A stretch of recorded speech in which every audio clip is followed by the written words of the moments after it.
crianças, tudo bem? Vocês já entenderam o processo da Revolução Industrial. Agora nós vamos entender as consequências, as mudanças produzidas pela dinamização da produção. Bora ver? Então, quando a gente fala de efeitos da Revolução Industrial, é mais fácil se nós os separarmos em três pedaços, em três blocos. A Revolução Industrial, ela alterou toda a estrutura, primeiro inglesa, depois europeia e na sequência mundial. Tá? Vamos separar então a questão econômica primeiro, a questão política na sequência e fechar na questão social. Porque essa questão social que vai depois ter continuidade no século XIX, dando origem a uma série de movimentos bastante importantes. Tá? Pensando na questão econômica, a Revolução Industrial ela foi fundamental no sentido de aumentar a produção e diminuir o tempo de produção. A gente poderia brincar aqui de exatas e fazer uma relaçãozinha entre produção e tempo.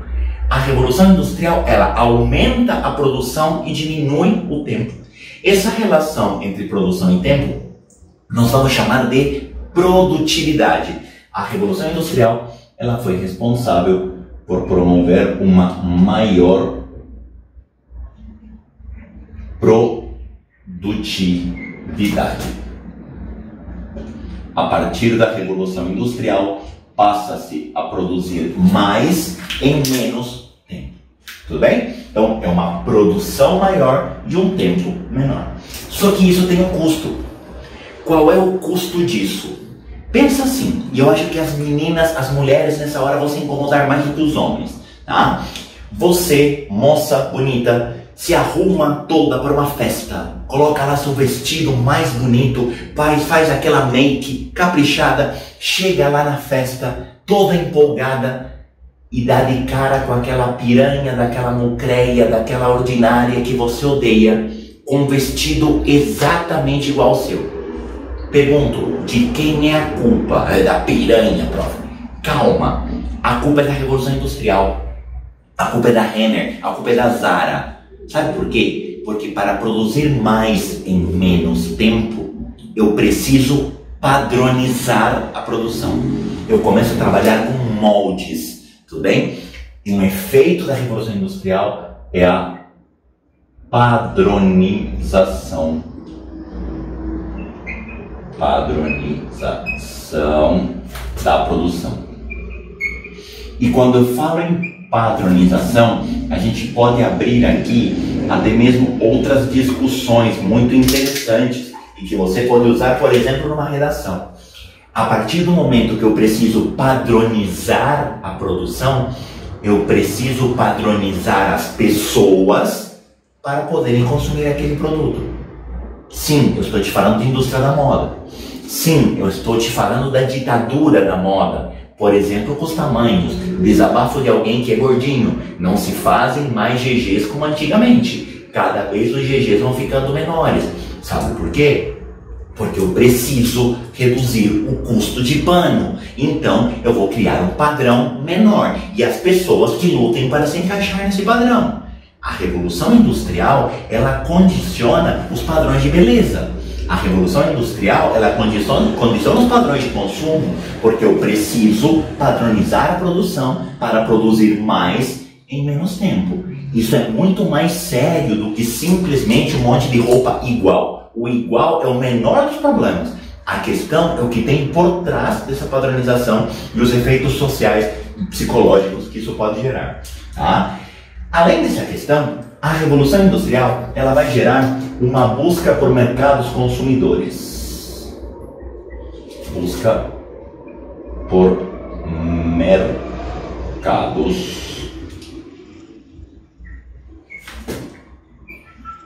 consumidores. Passa a haver uma necessidade cada vez maior de ampliar os mercados consumidores. Por quê? Porque se a produção aumenta, eu tenho que vender. Produção parada não dá lucro. Produção parada dá prejuízo, na verdade. A produção ela só vale a pena quando eu consigo comercializá-la. E agora a gente vai fazer o link. Essa busca por mercados consumidores vai levar à crise do sistema colonial. Professor, me explica isso de uma outra forma. Com certeza, quando a gente fala de independências na América, seja América Espanhola, seja América Portuguesa, é fundamental o apoio da Inglaterra a essas independências. Por que a Inglaterra apoia as independências da América? Porque a Inglaterra vê na América mercado consumidor. Mas professor, se ele sempre esteve lá, por que só independente é mercado consumidor? Simples, porque agora é necessário quebrar o pacto colonial. Quando a gente fala de crise do sistema colonial, nós estamos falando de quebrar o pacto colonial. Porque o pacto colonial obriga a colônia a fazer comércio apenas com a sua metrópole. E isso não é vantajoso para a Inglaterra. A Inglaterra quer vender para as colônias dos outros. Só que para isso essas colônias têm que deixar de ser colônias, certo? E é por isso que a Inglaterra vai começar a apoiar todas as independências da América. Porque quebrando o pacto colonial, a Inglaterra vai se fortalecer. E te digo mais, te dando um spoiler de uma aula que você com certeza ainda terá. A Inglaterra vai conseguir quebrar o pacto colonial. A Inglaterra vai conseguir que esses países se tornem independentes. E por conta disso, nós vamos ter a ascensão da Inglaterra como sendo a grande potência mundial. Me arriscaria a dizer que a Inglaterra foi a grande potência mundial por todo o século XVIII e boa parte do século XIX, adentrando um pouquinho no século XX. Eu não vou colocar aqui o século XX inteiro, porque aí vai vir uma tal de Primeira Guerra Mundial e vai acabar com a graça da Inglaterra. Mas na segunda metade do século XVIII e principalmente no século XIX, a Inglaterra se consolida como sendo a grande, a maior potência mundial. Tudo bem? Entendemos a questão econômica, entendemos a questão política, mas a parte mais significativa, até porque ela vai acabar gerando uma série de outros desdobramentos depois no século XIX, é a questão social. Sabe por quê? Porque a Revolução Industrial, ela alterou toda a lógica da dinâmica da sociedade. Para começar, porque a Revolução Industrial concluiu a aceleração de um processo de urbanização. Se havia qualquer resquício de vida rural, a Revolução Industrial arrebenta isso. Primeiro na Inglaterra e depois nos outros países que passaram por esse processo. Tudo bem? A Revolução Industrial, ela vai promover, vai estimular uma vida cada vez mais urbana. E é interessante que vão surgir, e isso é uma consequência bem curiosa, mas que até hoje a gente vê, vão surgir os bairros operários, certo? Eu não sou assim um grande conhecedor de cidades, na verdade eu nasci em Montevidéu, passei por São José dos Campos, passei por Campinas, voltei para São José e vim parar em São Paulo.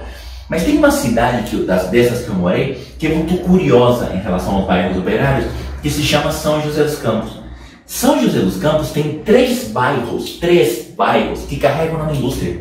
Tem um Jardim das Indústrias, tem um Parque Industrial e tem uma Vila Industrial. O que é isso? São bairros que nasceram ao redor de fábricas, certo? São bairros que surgiram justamente das indústrias que se estabeleceram e as pessoas que foram morar ao redor. Isso não é privilégio de São José dos Campos. Isso aconteceu, por exemplo, em Manchester, na Inglaterra. Isso aconteceu, por exemplo, em Liverpool, na Inglaterra.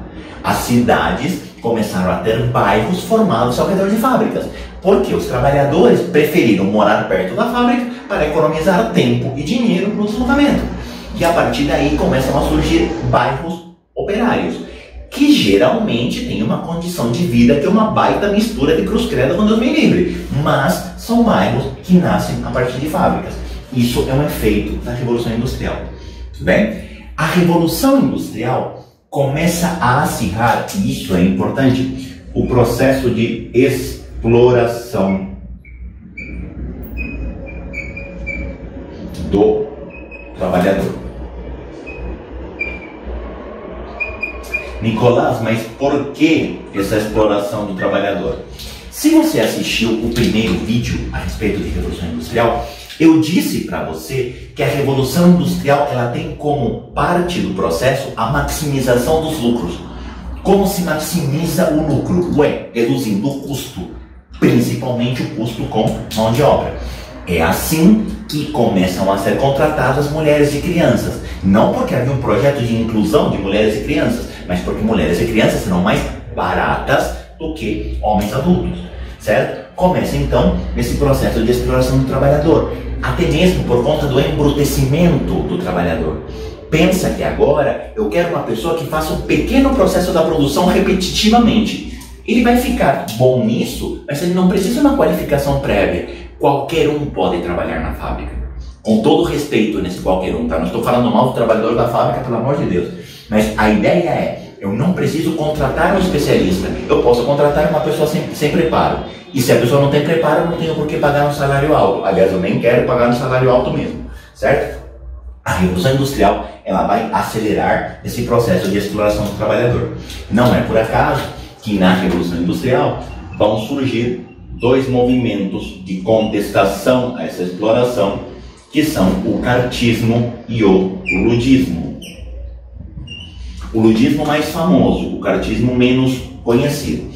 Ludistas e cartistas configuram os primeiros movimentos operários, os primeiros movimentos de contestação às condições de trabalho. Tá? Cartistas através das leis, cartistas através das leis escritas. O projeto cartista é regulamentar essa relação para impedir abusos.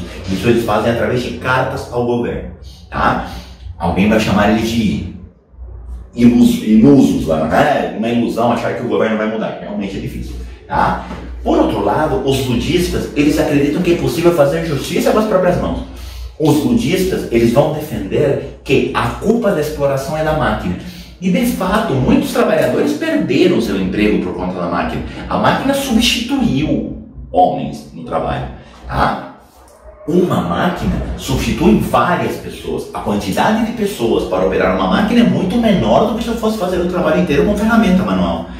Esses ludistas começaram a colocar a culpa da sua condição na máquina e simplesmente decidiram se vingar da máquina e quebrar as máquinas. Os ludistas são chamados de quebradores de máquinas, justamente porque fazendo justiça com as próprias mãos se vingavam daquele objeto considerado culpado. Tudo bem? Então, cartistas e ludistas são os primeiros movimentos de contestação à exploração do trabalhador, são os primeiros exemplos de movimento operário. Mas o ponto mais interessante aqui é que a Revolução Industrial ela vai promover uma separação. E aqui a gente vai até conversar um pouquinho de sociologiquez. Tá? A partir da Revolução Industrial, claramente surgem dois setores. Tá? A Revolução Industrial ela promove a separação entre o capital e o trabalho.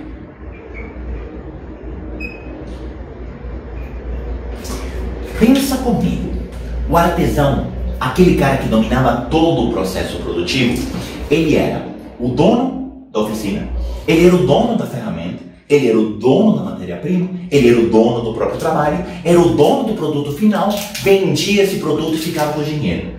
O artesão, o trabalhador manual, ele dominava todas as etapas do processo produtivo e era dono dos meios de produção. Ele era dono de todos os recursos do trabalho, além da própria força de trabalho. Só que agora a condição muda, porque o operário ele não é o dono da fábrica. O operário ele não é o dono da máquina. O operário ele não é o dono da matéria-prima. O operário ele não é o dono do produto final. E o operário também não é o dono do lucro. O operário, ele é o dono do seu trabalho. Ele tem o trabalho. Ele tem que transformar esse trabalho em arroz e feijão. Como é que ele vai transformar esse trabalho em arroz e feijão? Ele vai chegar no caixa do supermercado, vai dar um abraço e vai dizer, olha, eu trabalhei absurdamente. Eu mereço arroz e feijão. Não, é claro que não. Ele vai precisar comprar esse arroz e feijão. Como ele vai fazer isso? Através da venda do seu trabalho. O trabalhador, ele vende o seu trabalho em troca de um salário, certo? E aí se configura essa separação. De um lado, o dono do capital. Quem é o dono do capital? É o burguês. é o patrão.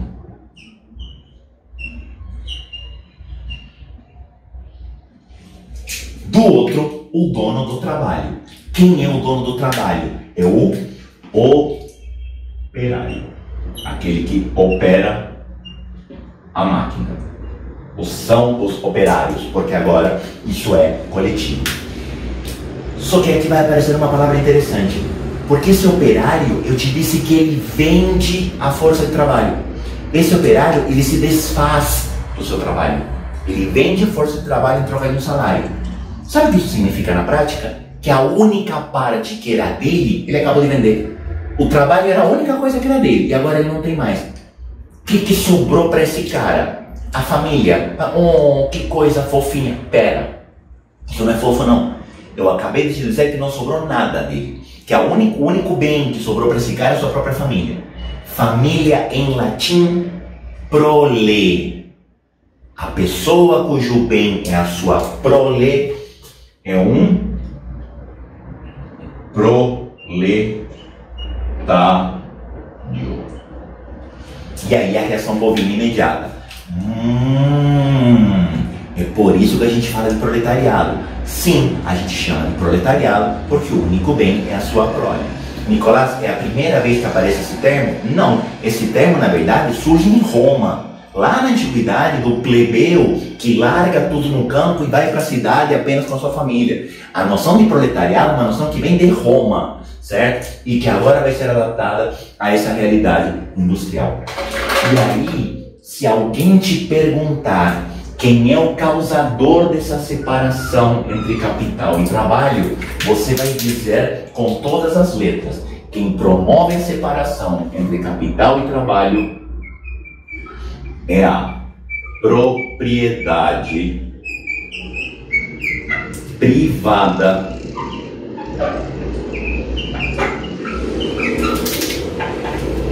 dos meios de produção. Deixa eu escrever por cima para deixar bem claro para você. Estamos falando da propriedade privada dos meios de produção. Nicolás, me explica esse conceito de novo, com certeza. Deixa só reforçar a sua letra aqui. O que é essa propriedade privada dos meios de produção? Meio de produção é toda a parte técnica da produção. Meio de produção é toda a parte material da produção, certo? Isso é do patrão, isso não é de todos, isso é uma propriedade privada. A propriedade privada dos meios de produção é aquilo que separa o patrão do empregado. A propriedade privada dos meios de produção é aquilo que separa o capital do trabalho. A propriedade privada dos meios de produção é aquilo que o patrão tem e o operário não. Como o operário não tem os meios de produção, ele vende o seu trabalho em troca de um salário para sobreviver. A Revolução Industrial consolida esse elemento, que se você parar para pensar, é algo que o iluminismo burguês do século XVIII tinha começado a deixar claro, embora não era com meios de produção, era só propriedade privada. O iluminismo do século XVIII, ele deixou bem claro que a propriedade era algo legítimo. A partir de agora, a gente vai falar de uma outra propriedade, não apenas a propriedade física, a propriedade do terreno, a propriedade da casa, mas a propriedade dos meios de produção. O fato de ter essa propriedade privada dos meios de produção separa o capital do trabalho, separa o patrão do proletário. É esse o elemento de distinção social. E é esse o elemento que lá no século XIX, alguns sociólogos, alguns pensadores, alguns filósofos vão questionar e vão dizer que tem que acabar para acabar com a desigualdade. O elemento de desigualdade se chama propriedade privada dos meios de produção e quem consolida isso é a Revolução Industrial. Esse é o quadro de transformações promovidos pela Revolução Industrial. A Inglaterra vai na frente e a partir de agora os outros países vão correr atrás desse processo, mas isso é um assunto para uma próxima aula. Beleza? Tchau, tchau, obrigado, até a próxima aula.